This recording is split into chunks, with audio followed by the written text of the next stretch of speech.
ରାମ ନାରାୟଣ ରାମ ମଞ୍ଚରେ ବସି ଭୁଲ ତର୍କ ଦେଇ କୌଣସି କାମ ସମ୍ଭବ ନୁହେଁ। ଯେମାନେ ଧର୍ମର ନାମରେ ବ୍ୟବସାୟ କରୁଛନ୍ତି ସେମାନଙ୍କୁ ଏହା ବୁଝାଇବା ଦରକାର ଯେ ମୁଁ ଲକ୍ଷେ ଲକ୍ଷେ ଶିଷ୍ୟଙ୍କୁ ରାହୁ ଏବଂ ଶନିର ଦଶାର ଭୟ ଦେଖାଇ ଡରାଇପାରେ, କିନ୍ତୁ ଏହା କରିବା ଠିକ୍ ନୁହେଁ। ଏହା ସମସ୍ତଙ୍କୁ ବୁଝାଇବା ଉଚିତ ଯେ କିପରି ଲୋକମାନେ ଶିଷ୍ୟମାନଙ୍କୁ ଧୋକା ଦେଇ ଗୋନ୍ଧଳିଆ କରିଦିଅନ୍ତି, ସେହିପରି ମୁଁ କଠୋର ପରିଶ୍ରମ କରି ଖାଇବା ଉଚିତ। ଏପରି କରିଲେ ବିରୋଧ ଏବଂ ପ୍ରତିବାଦ ହେବ। ଯଦି ଗୁରୁ ହୋଇ ଅନ୍ୟ ଗୁରୁମାନଙ୍କ ସମସ୍ତ ଚାଳ ଉଦ୍ଘାଟିତ କରିଦିଆଯାଏ, ତେବେ ଲୋକମାନଙ୍କର ଚକ୍ଷୁ ଖୋଲିଯିବ, ସମସ୍ତେ ଏକାଠି ଜାଗୃତ ହେବେ।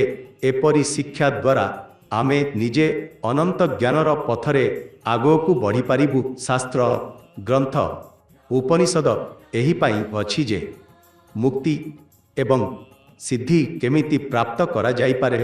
ଯଦି ଆମେ ନିଜକୁ ଏକ ସତ୍ୟ ସୁର ସହିତ ବାନ୍ଧି ଦେଇପାରିଲେ, ତେବେ ସବୁ କିଛି ସମ୍ଭବ। ପ୍ରଥମେ ଏହି ସଂସାରକୁ ବାନ୍ଧ, ଏହି ସମାଜକୁ ବାନ୍ଧ। ନିଜର ବୁଦ୍ଧି ଦ୍ୱାରା ସମସ୍ତଙ୍କୁ ସମାନ ଭାବରେ ବାନ୍ଧିବା ସହିତ ତୁମେ ଦେଖିବା ଯେ ସାତଟି ତାର ଏକାଠି ମଧୁର ସ୍ୱରେ ବଜୁଅଛି। ତୁମେ ଦେଖିବା ଯେ ଯେଉଁ ଝଙ୍କାର ଧ୍ୱନି ଏହି ଯନ୍ତ୍ରରେ ପ୍ରବାହିତ ହେଉଛି, ସେହି ଧ୍ୱନି ତୁମକୁ ଭାବୋତ୍କଳିତ କରିଦେଉଛି।